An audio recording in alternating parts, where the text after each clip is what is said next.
Boa noite a todos.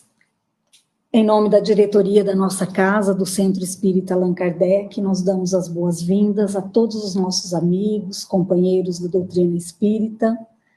E hoje também estamos recebendo os nossos amigos, o nosso amigo Ismael Gobo, da cidade de Araçatuba, e também de São Paulo, e nosso vice-presidente Lúcio, que caiu, e o Ailito Rossi, nosso companheiro. E antes de iniciarmos a nossa palestra e fazer a apresentação da noite, eu gostaria de convidar a todos para que nós pudéssemos fazer a nossa oração. Elevando o nosso pensamento a Deus, ao nosso Pai, pedindo ao nosso querido e amado Mestre Jesus, amigo incondicional de todas as horas, Mestre dos Mestres, rogamos a Ti o amparo para todos os irmãos em humanidade. Pedimos através de Ti o auxílio do nosso Pai para aqueles que estão retornando para a pátria espiritual e aos que se encontram nos hospitais, passando por momentos de sofrimento, que eles recebam a Sua paz, a Sua luz, para acalmar os seus corações e aceitar a Tua vontade. Pai amado, sabemos que nada que nos acontece é por acaso, e assim, certos do Seu amor para com todos os Seus filhos, nós pedimos a proteção de Jesus e dos bons espíritos para o trabalho da noite. Que Seu amor possa chegar a todos os lares aqui representados nesta noite, e também a nossa casa de oração. Pedimos a intuição do alto para o nosso irmão Ismael, que suas palavras possam aliviar a todos os corações presentes. E assim, Pai, nós damos por iniciada a palestra desta noite. Que assim seja. Ismael Gobo. Ismael reside na cidade de São Paulo e de Araçatuba.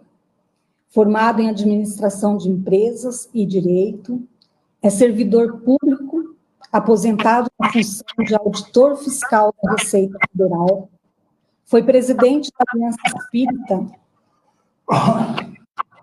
Varas da Videira, de Araçatuba, a qual se vincula e na cidade de São Paulo frequenta a Fraternidade Espírita Gina. É editor do Boletim Diário de Notícias do Movimento Espírita, que é enviado diariamente, exceto aos domingos, para 7.000 destinatários do Brasil e do exterior. Vocês podem acompanhar o boletim pelo Facebook, na página do Ismael Gobo. Ismael também coordenou a edição dos livros e biografias, Obra e Vulto 1 e 2.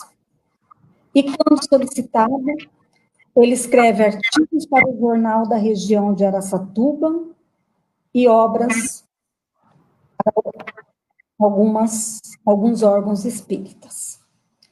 E é com um grande prazer que nós recebemos hoje, fazendo uma palestra pelo nosso espírita, esse querido amigo, Ismael Gobo.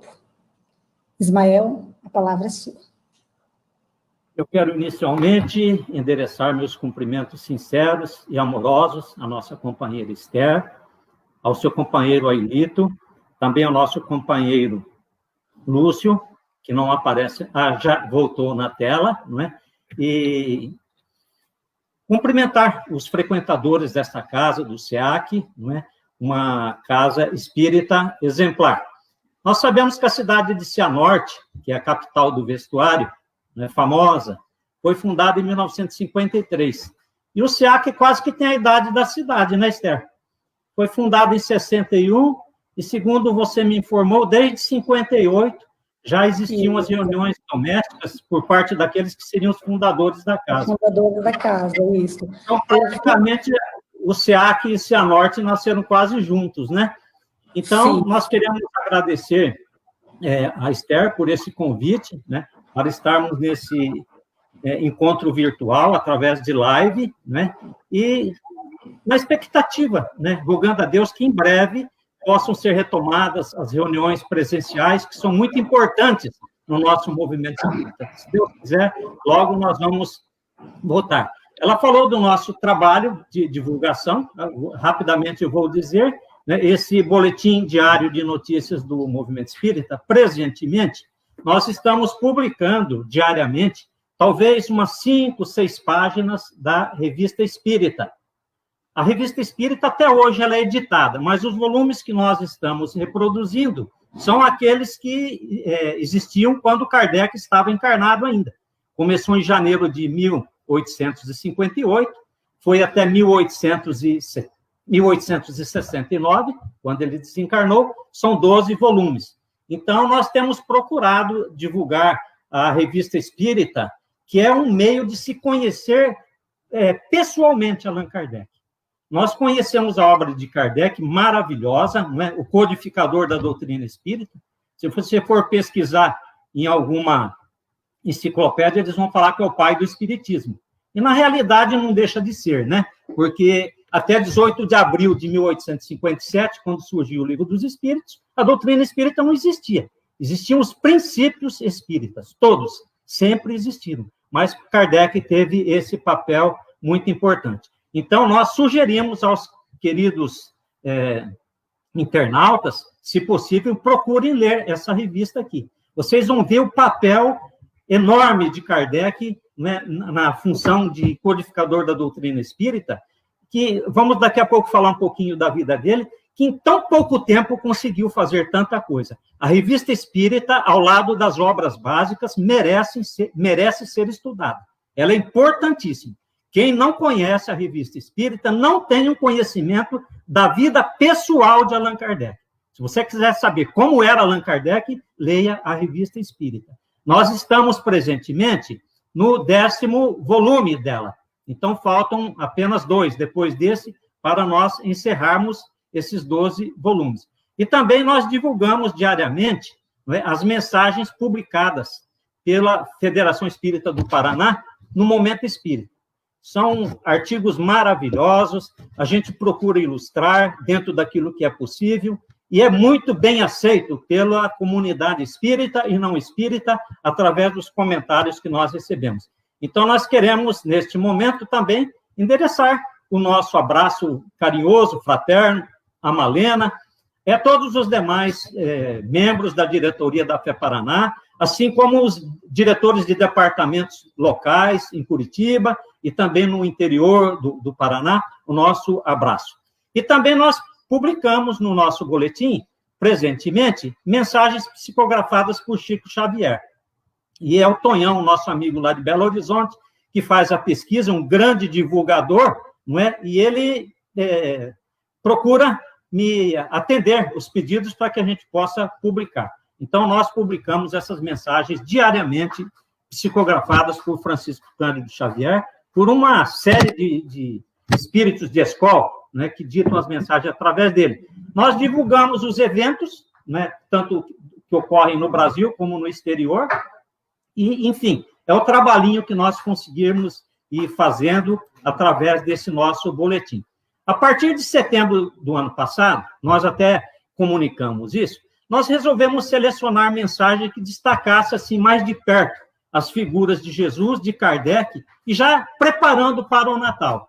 Foi um trabalho bastante difícil, porque nós procuramos ilustrar o máximo que fosse possível aquelas matérias publicadas. Vocês podem ver que tem 7, 8, 10, 12, 15 imagens, né, de pinturas de artistas famosos, enfim, nós procuramos dar uma ilustração para, assim, comprovar, vamos dizer assim, visualmente, aquilo que o texto dizia.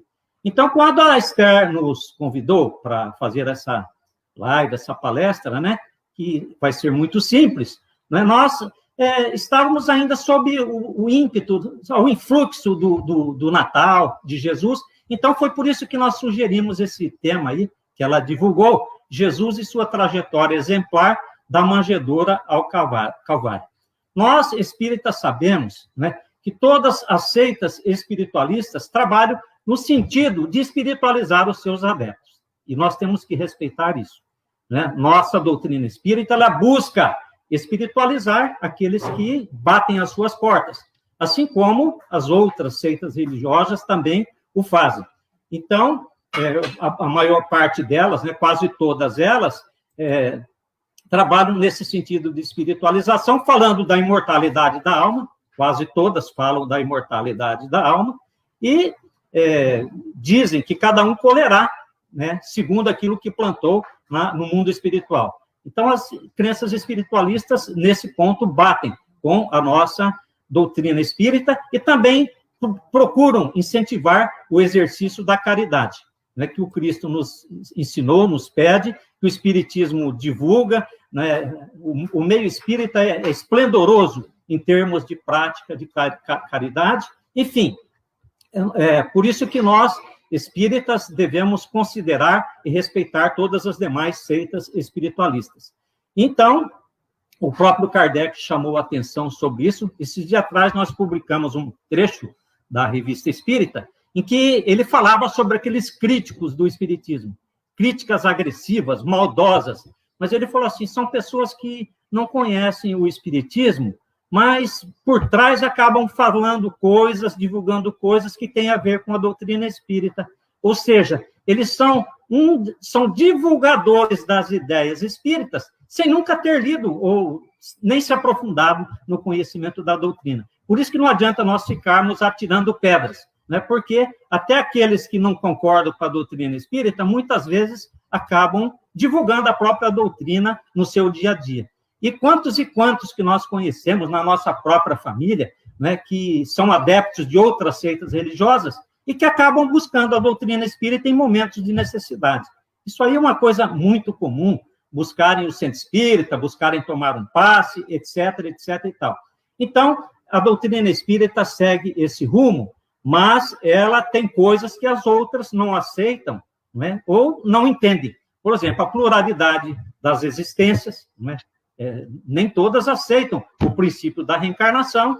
A lei de causa e efeito momentânea até aceitam, mas como uma forma de você ter que ressarcir em vidas futuras, não passa pela cabeça, não ensinam desse jeito. Eles ensinam assim, ó, se você fizer mal para alguém hoje, amanhã você vai colher. Mas a doutrina vai muito além, né? Ela fala nesse progresso do espírito, vamos dizer assim, que é progressivo, que se dá não só nessa existência, mas em outras existências às quais nós seremos submetidos. A pluralidade dos mundos habitados, também o Espiritismo é que explica com clareza. Nem todas aceitam isso. A comunicabilidade com os espíritos também, embora saibam que exista, mas não divulgam isso. E não aceitam isso, vamos dizer assim, de uma forma mais clara. Então, dentre outras coisas, a doutrina espírita difere de outras seitas religiosas, até cristãs, que nós temos que respeitar. Né? Cada um faz a sua parte, eles também exercitam o bem, o amor, a caridade, e nós todos temos que respeitar. O estudo do Evangelho segundo o Espiritismo, né, ele é muito utilizado nos nossos trabalhos, vamos dizer assim, mas o Evangelho propriamente dito, isso aqui é um exemplar antigo, né? Às vezes ele é muito utilizado no culto do Evangelho no lar, ou quando se vai fazer uma prece num casamento, vamos dizer assim, ou num velório, se lê uma página do Evangelho segundo o Espiritismo, numa prece que se faz, se lê uma página do Evangelho, mas nós sabemos que o Evangelho segundo o Espiritismo é muito profundo, e ele precisa ser estudado, não só ler de vez em quando. Então, se nós estudarmos o Evangelho segundo o Espiritismo, nós vamos conhecer profundamente a vida e o papel de Jesus. Então, eu vou agora abrir um parênteses aqui para falar um pouco sobre Allan Kardec, né? Um sucinto resumo da obra espírita, que é nela que nós nos baseamos para falarmos isso que nós estamos dizendo. Então, é uma doutrina que nos proporcionou um aprofundamento nos ensinamentos de Jesus. Então, a doutrina espírita, ela esclarece, como eu disse, pontos que outras seitas espiritualistas não mostram, não demonstram ou não aceitam até. E vejam o importante. Eu falei agora há pouco, aí, quando falava da Revista Espírita, sobre a figura de Allan Kardec. Gente, é impossível, é quase inacreditável uma pessoa fazer tudo o que ele fez em tão pouco tempo. Vocês vejam bem, ele nasceu na cidade famosa de Lyon, em 3 de outubro de 1804. E só foi conhecer a doutrina espírita 50 anos depois. Então, lá por volta de 1854, mais ou menos, é que ele entrou em contato com os fenômenos espiríticos, mediúnicos, que acabou abrindo caminho para que ele codificasse a doutrina espírita.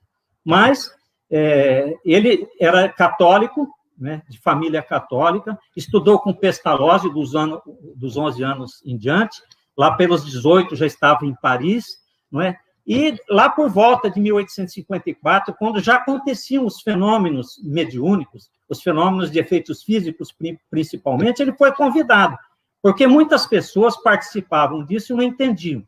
E já haviam mensagens escritas através da mediunidade, de pessoas que se reuniam presencialmente em algumas famílias, né? Então, tinha já muitas coisas escritas.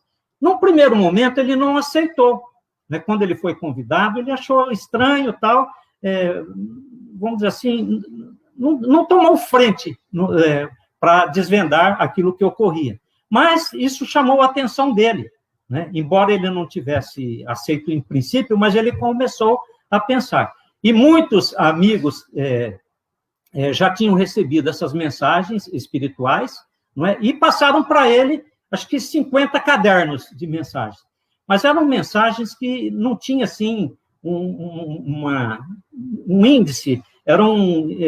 Uma falava sobre caridade, outra falava sobre reencarnação, etc. Então, eram diversos assuntos sem ter uma separação.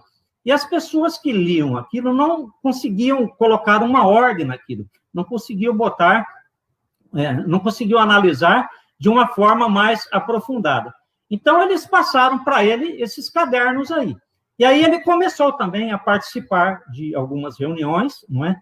Já que ele fazia esse estudo, não é? Tirava algumas dúvidas com os espíritos, né? E vejam bem, eu falei que ele começou ali por 1854.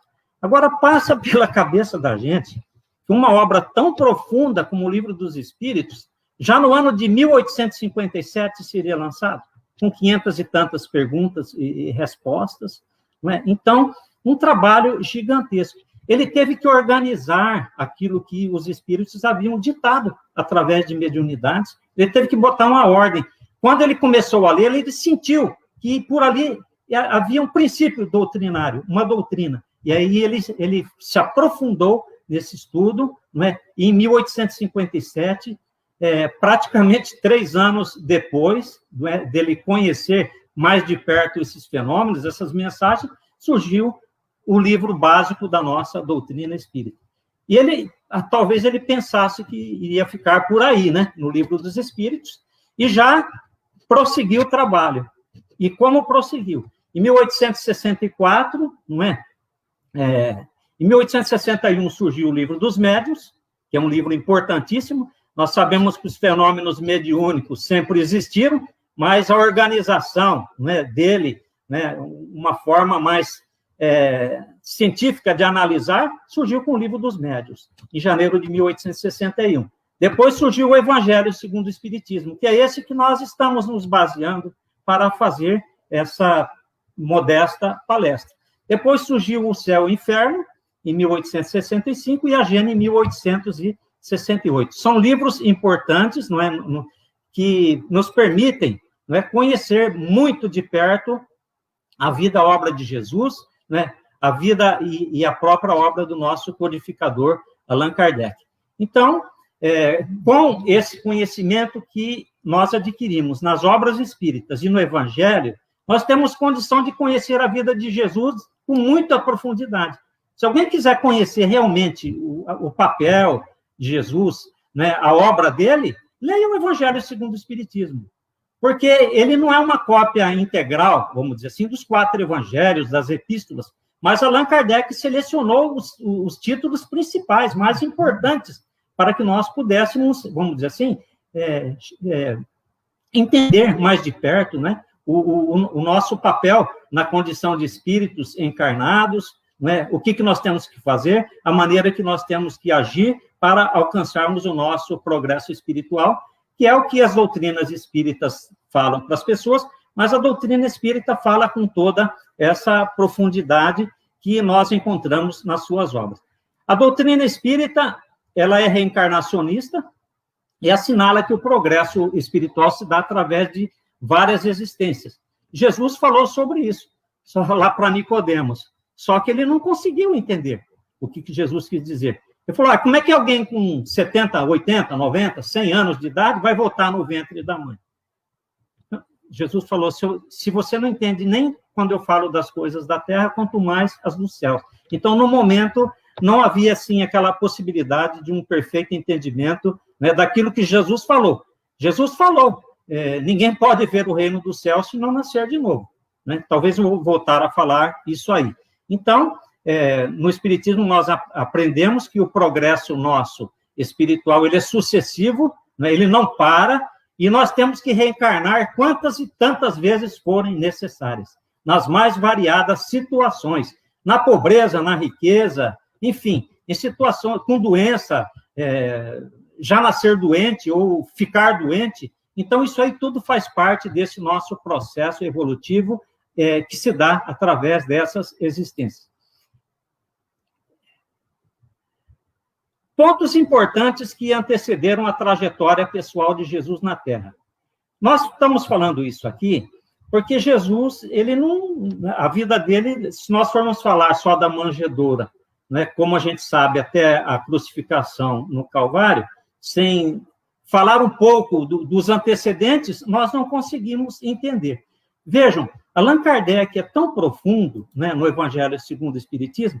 Por exemplo, você está lendo algumas passagens do Evangelho que falam sobre Essênio, sobre Esseu, sobre os escribas, sobre os fariseus, sobre os nazarenos, sobre os publicanos, sobre os saduceus, etc., etc. e tal. Allan Kardec colocou isso aqui no Evangelho, né, nessas notícias históricas, está na introdução.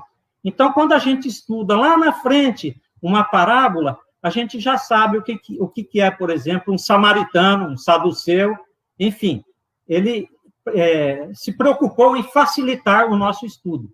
Então, vejam que é importante isso aqui. A gente saber o que é aquilo que ele estava falando, o que ele estava falando, por que era desse jeito, por que o samaritano, vamos supor, não era bem visto pela ortodoxia judaica. Então, está explicado aqui no Evangelho, logo na introdução. É bom começar a ler o Evangelho lendo pela introdução. E ele, na introdução, ainda coloca outra coisa importantíssima, não é? Ele fala sobre precursores da doutrina cristã e também do Espiritismo. E fala de Sócrates e Platão. Dá uma olhada aqui no Evangelho segundo o Espiritismo, né, sobre Sócrates e Platão, precursores das ideias cristãs e do Espiritismo, 3, 4 séculos antes de Jesus, que fala sobre a preexistência da alma, as faculdades da alma são obscurecidas pela matéria, fala sobre a reencarnação, fala sobre os demônios, que nós sabemos que são os espíritos maus, e também demônio não significava bom ou mal, era uma expressão que se dizia de espíritos. Então, depois é que surgiu essa ideia de demônios como espíritos malignos, mas eram espíritos. Fala sobre os diversos graus de desmaterialização da alma e também fala sobre a caridade. Olha como que é importante a gente ler a introdução do Evangelho segundo o Espiritismo, né? E no Evangelho segundo o Espiritismo, nós encontramos logo no primeiro capítulo do Evangelho uma afirmação de Jesus: eu não vim destruir a lei, mas vim dar cumprimento a ela. E nesse capítulo primeiro, Kardec também faz um estudo sobre Moisés. Jesus falou de Moisés. Eu não vim destruir a lei, ele estava se referindo a Moisés. Então, quando a gente fala da vida de Jesus, não dá para falar sem voltar atrás. O que ele quis dizer com isso? Eu não vim destruir a lei, mas vim dar cumprimento. Então, nós sabemos que Moisés, ele foi um precursor. Foi um precursor, embora de uma forma muito diferenciada de como Jesus veio trazer a sua mensagem. Mas era o que é o que era possível naquela época em que ele viveu, no século XIV antes de Cristo. Então, tem aquela história de Moisés, né, que nós sabemos que muitas vezes é contestada, não é que ele era um hebreu. Naquela época, os hebreus eram escravos lá no Egito, e por lá ficaram 4 séculos, né, passando pela escravidão. Aí fala que em determinado momento que havia perseguição pelas mulheres grávidas, e é mais ou menos parecido com aquilo que Herodes fez, e a mãe dele colocou ele num cestinho e colocou nas águas do Nilo. Aí ele foi salvo lá pelas filhas do faraó e teria sido criado, não é, dentro dos palácios do faraó. E segundo, não é, as escrituras, ele foi convocado para retirar esse povo escravizado, e lá ficou por 400 anos, como eu disse, e guiá-lo para a famosa Terra Prometida. Né? Lá os patriarcas já tinham tentado ir para a Terra Prometida, depois acabaram indo para o Egito, e lá ficaram 4 séculos. Então, as escrituras falam que ele foi convocado para retirar esse povo de lá. E, num primeiro momento, vocês veem que ele ficou indeciso. Ele ficou indeciso porque o povo não era fácil, não. Né? O povo não era fácil, e, no primeiro momento, ele não queria aceitar esse encargo, não é? Mas, no fim, ele acabou saindo do Egito, vindo para a Terra Prometida. Segundo consta, ele teria vagado pelo deserto por 40 anos, então foi muito demorada essa trajetória do Egito até a Terra Prometida. E, segundo consta, não é? Nós sabemos que ele recebeu os 10 mandamentos, as tábuas do Sinai, que, segundo a doutrina espírita, pode ter sido uma escrita direta. Né? Nós sabemos lá, a sarça ardente, tem aquela história da sarça, até filme, né? E ele teria, vamos supor, recebido essas mensagens, talvez, numa mediunidade,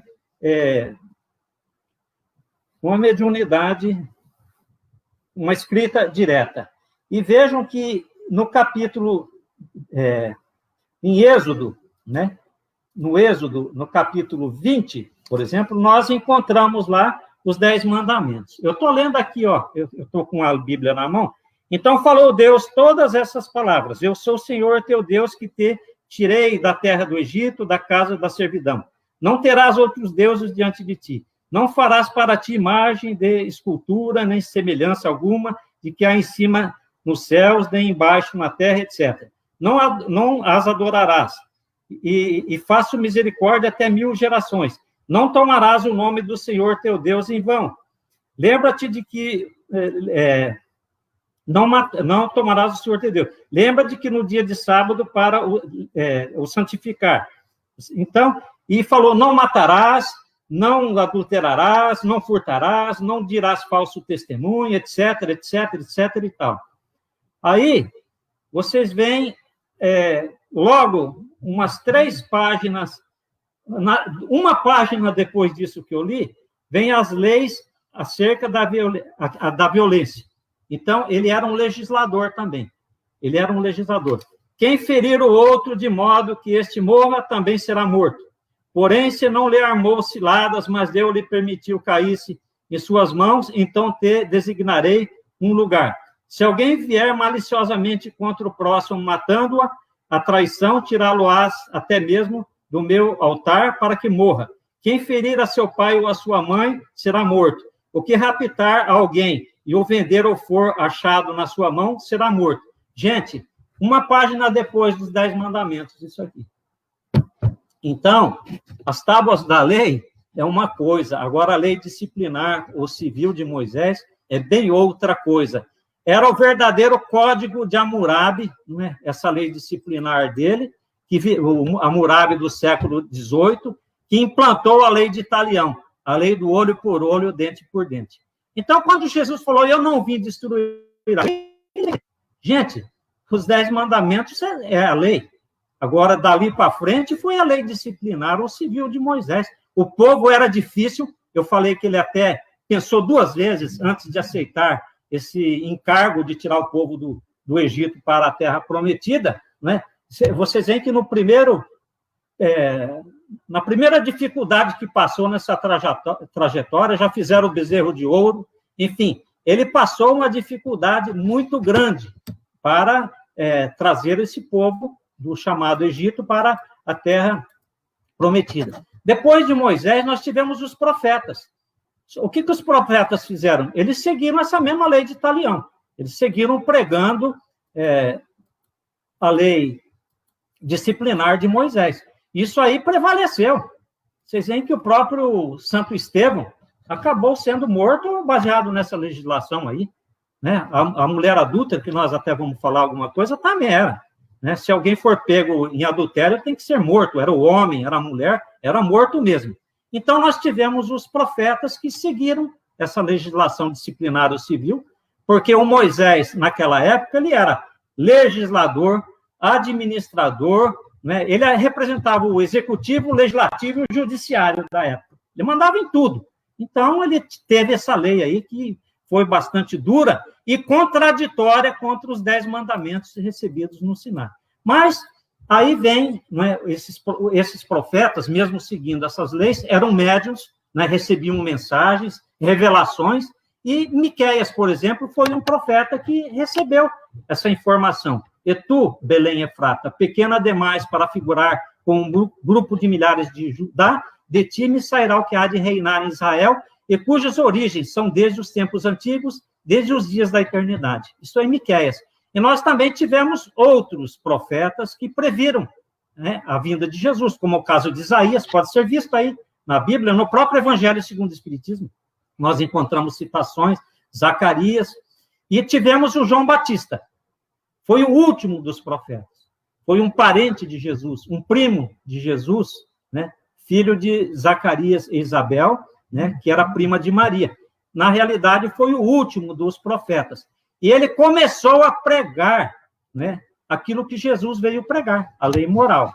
Então, ele pregava com grandes dificuldades no deserto da Judéia, talvez até fosse mais para a Galiléia, mas foi uma vida difícil, a de João Batista, não é? Uma vida muito difícil. Vejam do que se alimentava, né? A história conta aí, né, de mel, né, de plantas, e bebia água lá do Rio Jordão. Então, foi um grande preconizador da ideia cristã. E ele pregava essa lei moral. E foi essa pregação da lei moral que levou ele à decapitação. Vocês conhecem essa história da Salomé, né? A história de Herodíade e também de Herodes Antipas, né? E sabem o que aconteceu. Né? Houve um caso amoroso entre Herodíade e Herodes, não é?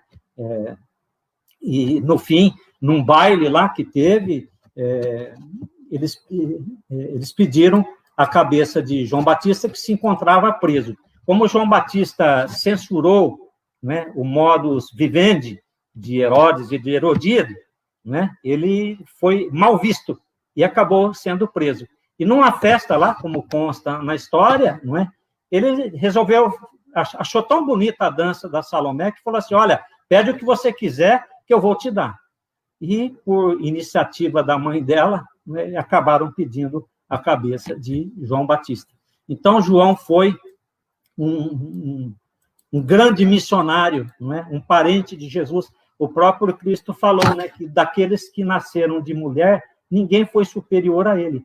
Todavia, mesmo ele sendo o maior aqui na Terra, talvez ele fosse o menor no reino dos céus, mostrando que existe uma progressão dos espíritos e que espíritos do tipo de Jesus existem, não é? No universo. Se Jesus é o responsável por dirigir o planeta Terra, outros espíritos do nível dele, e sabe Deus até acima do nível dele, estão dirigindo outros mundos no nosso universo. Então, nós vamos falar um pouquinho da trajetória de Jesus, né, falando do nascimento dele. Então, houve aquela previsão de que ele viria. Né? Então, foi um trabalho assim de preparação. Né? Os profetas, coitados, eles seguiram Moisés, alguns deles se aproximavam um pouco daquilo que Jesus falou, mas tinha que vir Jesus mesmo presencialmente. E na doutrina espírita nós encontramos mensagens, revelações de espíritos de escola, que Jesus nunca havia encarnado na Terra, nunca. Jesus, falam os espíritos, é o dirigente espiritual do nosso planeta. É o espírito, vamos dizer assim, designado por Deus, Pai Todo-Poderoso, para cuidar desse planeta Terra aqui. Então, ele veio presencialmente. Aí é o que eu acho importante. E quando eu pesquisei as mensagens que eu falei de setembro em diante, e coloquei as ilustrações, mostra, né, por todos esses espíritos que ditaram mensagens através de Chico Xavier, e também nas obras espíritas, como no Evangelho, na Gênesis, etc., Jesus foi um ser biológico. Jesus foi um menininho que nasceu, a mãezinha dele ficou grávida, existe a história da virgindade, né, que tem as explicações, talvez lá atrás, na época dos profetas, talvez tivesse algum excesso por parte de sexual, aquela coisa toda, e como ele seria o salvador do mundo, não é? O espírito mais perfeito que encarnasse na Terra, resolveram criar essa tese da virgindade de Maria. Mas, nas imagens que nós colocamos, e nós achamos que os pintores, né, esses que fazem retrato, também são intuídos. Eles também são médicos, eles não inventaram, não. E eles, todos, vocês podem ver, né, nós encontramos imagens, né, do casamento de José e Maria, nós encontramos imagens, por exemplo, da visita de Maria a Isabel, que também estava grávida, vocês veem o caso dela, eram médiuns que recebiam comunicações, visitas da espiritualidade, às vezes com asas, né? Mas era a forma como os pintores tinham. Nós não temos essa ideia de que o espírito vem com asas, mas talvez foi a forma como eles enxergaram.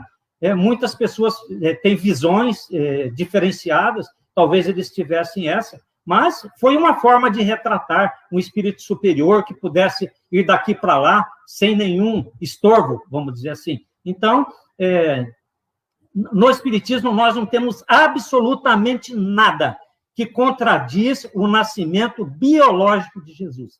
Jesus mamou em Maria, vejam quantas ilustrações que nós repassamos.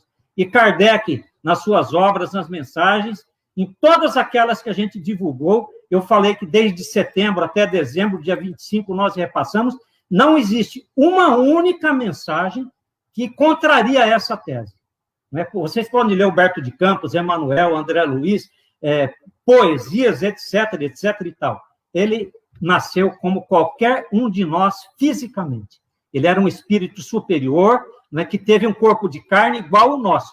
Agora, o perispírito, como a doutrina espírita nos diz, era totalmente diferente do nosso. Por quê? O perispírito, quando a gente encarna no mundo, né, ele é retirado dos elementos desse mundo. E esse mundo tinha elementos purificados para que Jesus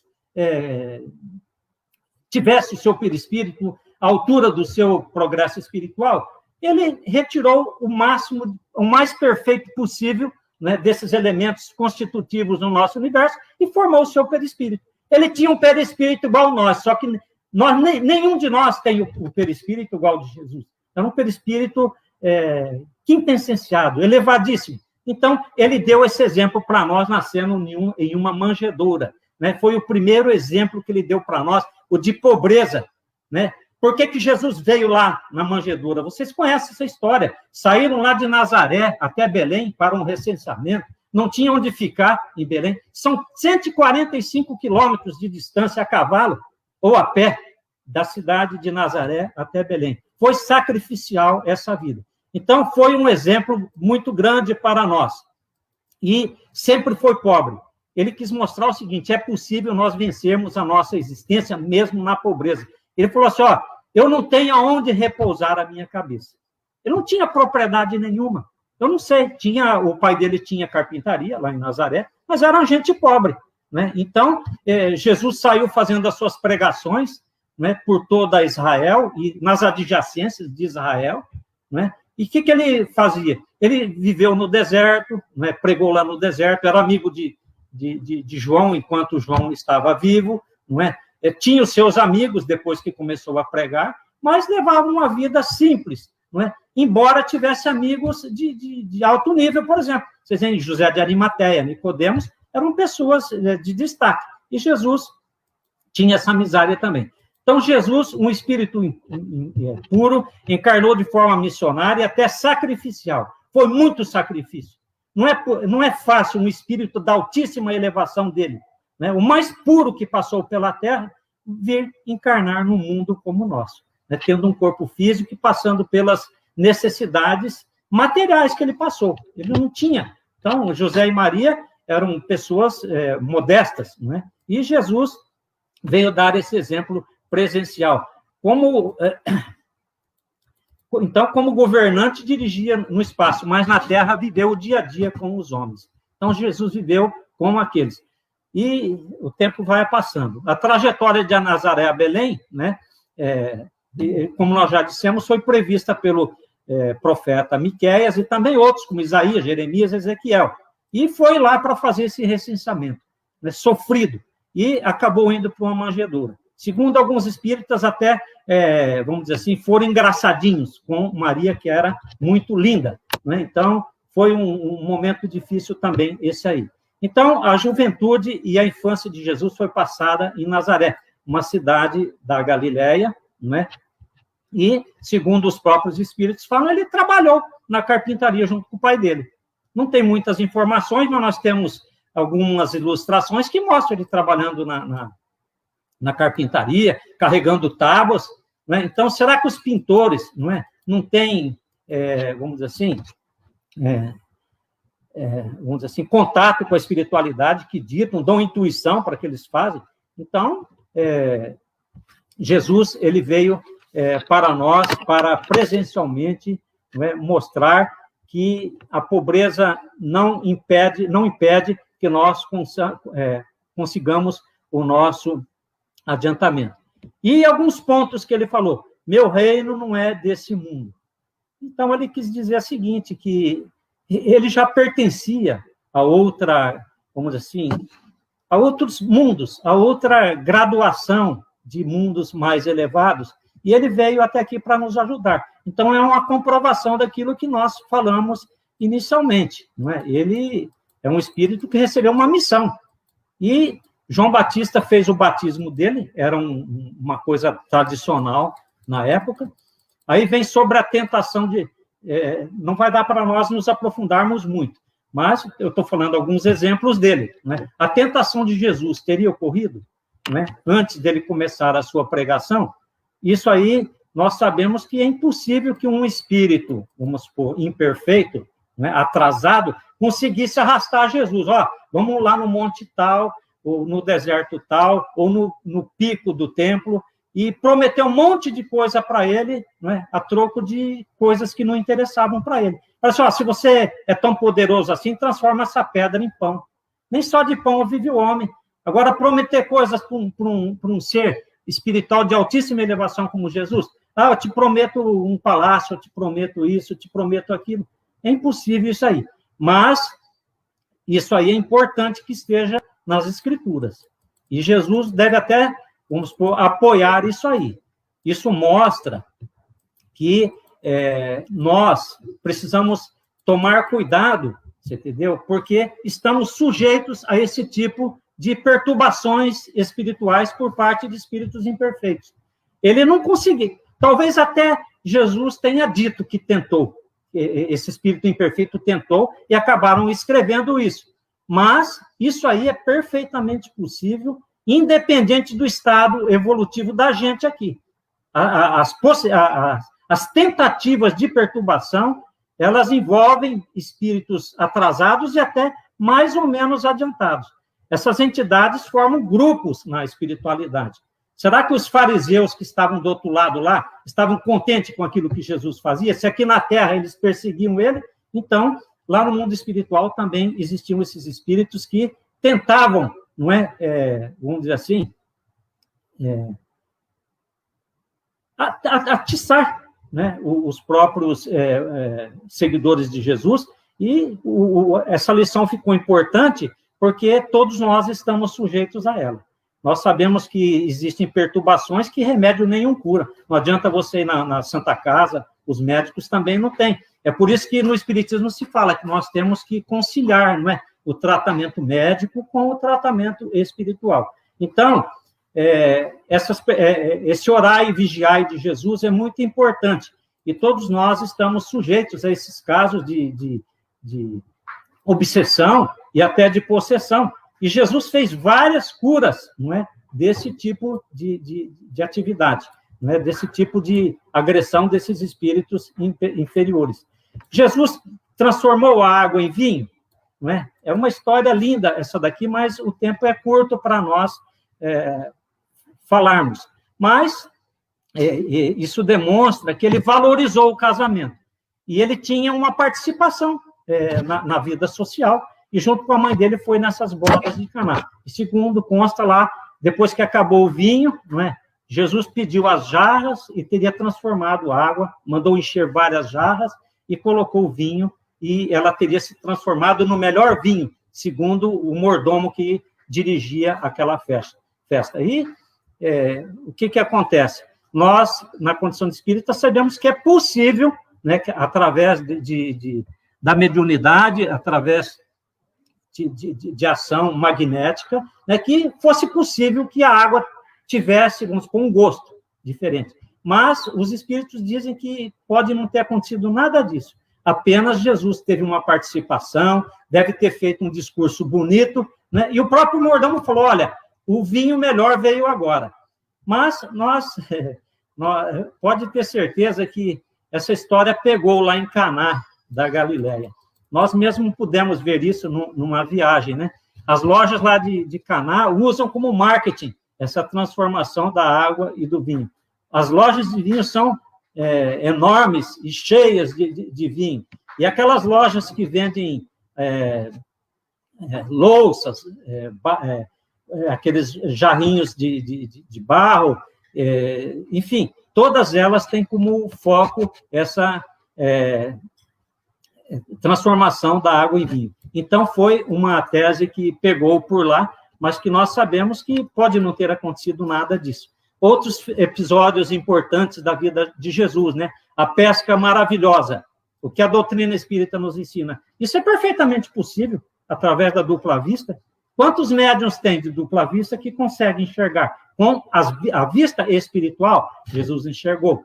Então, ele não criou peixe lá no Mar da Galileia para que os apóstolos lançassem a rede e pegassem. Ele enxergou com a visão espiritual, com a dupla vista, o local que tinha. Eles lançaram a rede e realmente pegaram os peixes. E ali fez Jesus o convite para esses apóstolos, né, que o seguiram de uma forma bastante próxima, não é? Bastante próxima. Não eram espíritos perfeitos, muitos deles cometeram certos desatinos, né, que o próprio Jesus chamou a atenção. Então, vejam que a gente fala sobre a trajetória de Jesus, não é? Então, nós só conseguimos entender com perfeição a luz da doutrina espírita, com todo o respeito às demais seitas religiosas, né, que tem o seu papel maravilhoso e fundamental também, né? Meu reino não é deste mundo, que Jesus falou para Pilatos. Nós já falamos lá atrás sobre isso aí. No capítulo 3 do Evangelho, há muitas moradas na casa do meu Pai, né? Vejam, não se turbe o vosso coração. Jesus tranquilizou os apóstolos dele. Eu vou para vos preparar lugar, para que onde eu estiver, vós aí também estejais. Ninguém poderá ver o reino de Deus se não nascer de novo, né? Então, é uma passagem da vida de Jesus que é claramente explicada pela doutrina espírita. Bem-aventurados os aflitos. Aflição todos nós passamos, né? Físicas, morais, todos nós passamos aqui nesse mundo. Então, a doutrina espírita explica o que é isso. O Cristo Consolador, as bem-aventuranças, né? Todas elas são explicadas por Kardec, aqui no Evangelho segundo o Espiritismo. Bem-aventurados os pobres de espíritos, bem-aventurados os que têm puro coração, bem-aventurados os que são brandos e pacíficos. Então, outros ensinos de Jesus. Amar o próximo como a si mesmo, no capítulo 11, está explicado do Evangelho. Amai os vossos inimigos, no 12. Não é? Nós estamos vendo aqui, o fora da caridade não há salvação. Isso aí é um preceito que nas casas espíritas nós não deixamos de praticar. E mesmo com essa crise que nós estamos passando, com essa pandemia do Covid, É impressionante como as casas espíritas estão trabalhando na prática do amor e da caridade, talvez até mais antes da pandemia. Então, é maravilhoso nós enxergarmos isso, assim como esse trabalho, não é, de divulgação da doutrina através de meio virtual, através das lives. As casas espíritas não pararam. Impressionante o tanto de palestras que nós vimos, que nós divulgamos através... Quase todos os centros espíritas estão se preparando para esse trabalho em live. Então, é uma coisa maravilhosa, né? O sede perfeitos como o perfeito vosso Pai Celestial. A fé transporta montanhas. Quando Jesus curava, o que ele falava? A tua fé te curou. A tua fé te curou. E assim nós também. Se nós tivermos fé, nós temos uma chance muito grande de superarmos as nossas dificuldades e até as nossas doenças físicas, né? Os nossos problemas morais, todos eles nós podemos superar.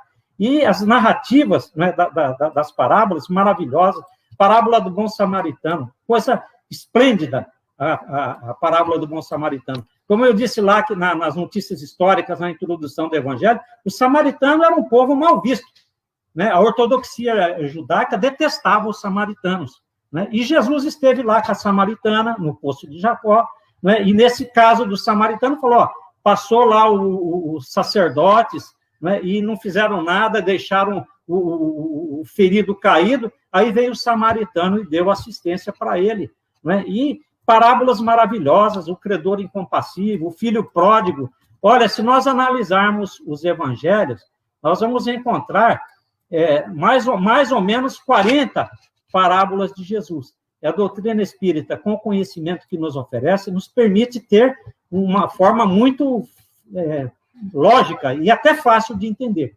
Sobre o credor incompassível, o filho pródigo, por exemplo, o rico e Lázaro, o semeador. Essa parábola de semeador é esplendorosa, não é? Então, nós temos que estudar o Evangelho segundo o Espiritismo, como eu disse lá no começo. Não é só para fazer prece, culto do Evangelho no lar, não. Nós temos que estudar. Tudo que a gente quer saber da vida de Jesus, nós encontramos claramente no Evangelho segundo o Espiritismo, né? Vejam os milagres de Jesus. Se fala muito em milagres de Jesus, as curas. São citados mais ou menos 35 milagres. Agora, quantas pessoas acompanharam Jesus? Eram verdadeiras multidões. Quantas pessoas enfermas devem ter chegado em Jesus, mas nem todas conseguiram a sua cura, né? Nós tivemos médiums de cura, por exemplo, como o Zé Arigó, por exemplo. Será que todas as pessoas que iam lá eram curadas? Não. Depende da situação que a pessoa passa, né? A trajetória dele, né? A expiação e prova dele, né? É importante, muitas vezes, ele passar por aquilo. Se for retirado, né, vai tirar, assim, o elemento básico para ele trabalhar aqui nesse planeta. Então, a cura se dava no momento oportuno, aprazado, e, sobretudo, para quem tinha fé. Por exemplo, a cura do paralítico, Jesus cura um endemoniado, a cura da mulher de fluxo sanguíneo. É uma dupla vista, porque vocês veem que ele não estava vendo ela, ele percebeu que ela tocou na veste dele por trás. Então, Jesus tinha essa dupla vista, que nós chamamos de médium que tem a dupla vista. A ressurreição da filha de Jairo, né? Nós vimos que a doutrina nos explica o seguinte, que era uma morte, não existiu a morte efetiva, existia uma morte aparente, é um caso de letargia ou catalepsia, em que a pessoa não estava morta.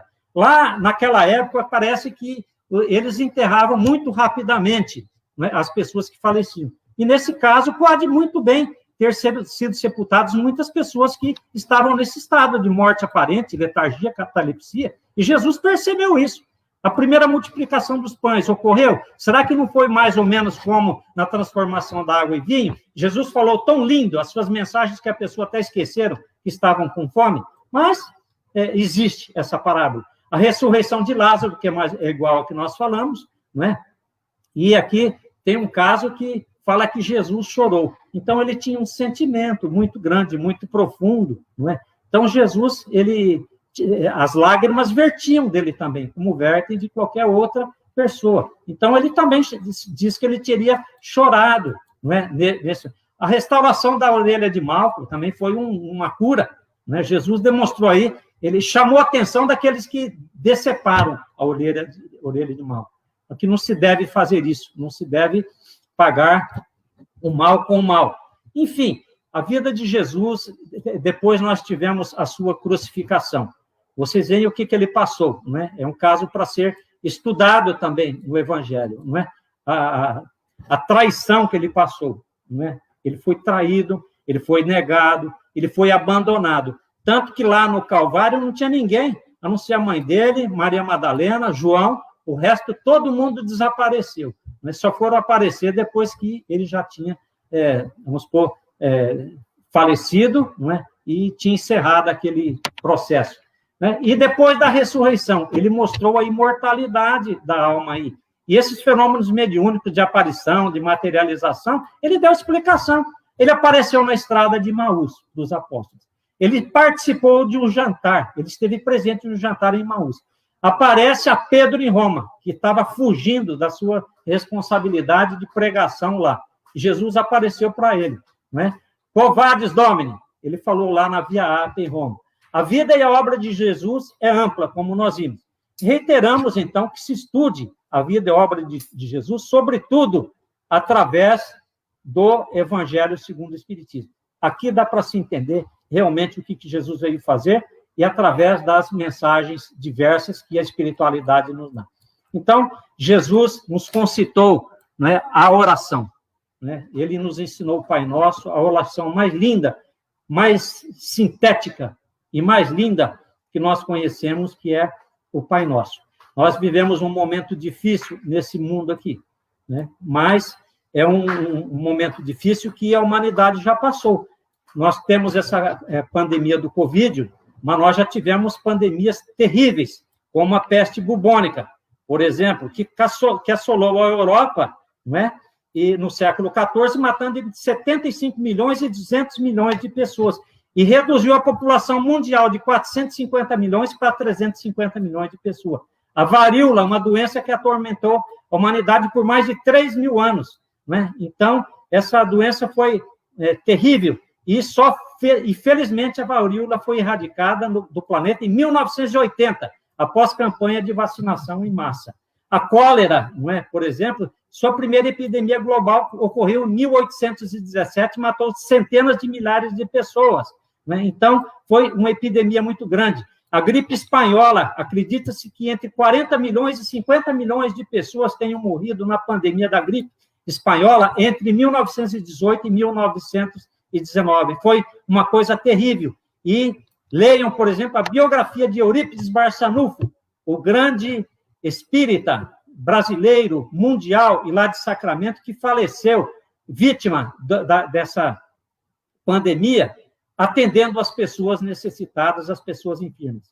Então, nós vivemos o Covid-19 agora. O que nós temos que fazer? Nós temos que fazer a nossa parte, praticando bem a caridade para quem precisa, e, acima de tudo, nós fazermos as nossas preces, principalmente para os trabalhadores da saúde, os médicos, os enfermeiros e todos os funcionários dos hospitais, por exemplo, desde aqueles que vão de ambulância buscar os pacientes, todos eles, aqueles que fazem limpezas nos dormitórios dos hospitais, essas pessoas merecem todo o nosso carinho e a nossa prece diária, coisa que se costuma fazer no centro espírita, orar pelos enfermos, pelos encarcerados, não é? Enfim, pelos desencarnados, para todos eles. Orarmos pelas autoridades governamentais que estão envolvidas na solução difícil, né, dessa pandemia. Então, que em breve nós possamos retornar às atividades presenciais, embora tenhamos visto empenho muito grande para que os trabalhos prossigam, mesmo que através de eventos como esse que nós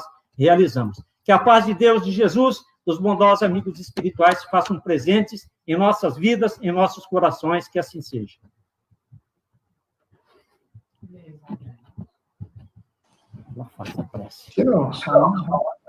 Nós que agradecemos, Ismael, pelas reflexões que você nos trouxe, pelos ensinamentos, né? Que quantos de nós espíritas ainda nem sequer pegamos essa revista espírita para folhear, né?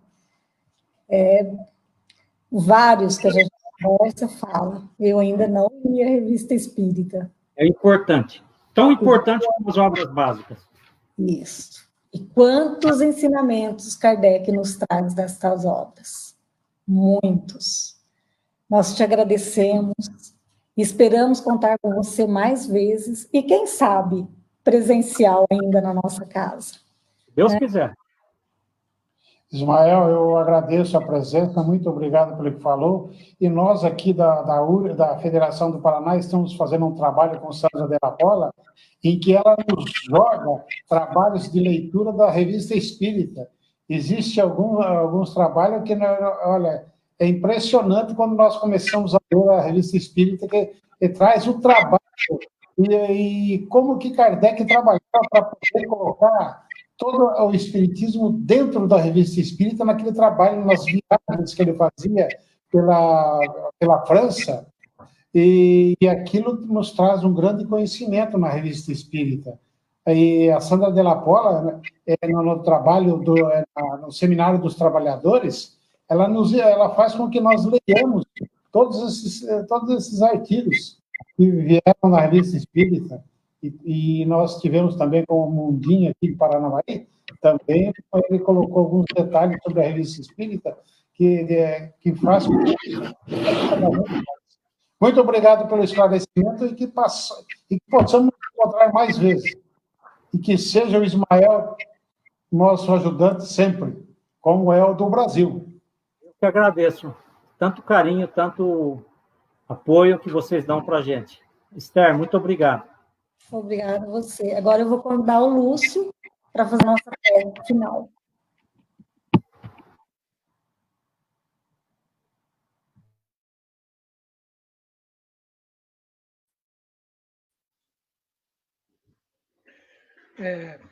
Com o coração mais aliviado, a alma mais tranquila, nesse momento, pedimos que os bons espíritos clareiem os nossos caminhos diante dessas dificuldades que aqui estamos tendo.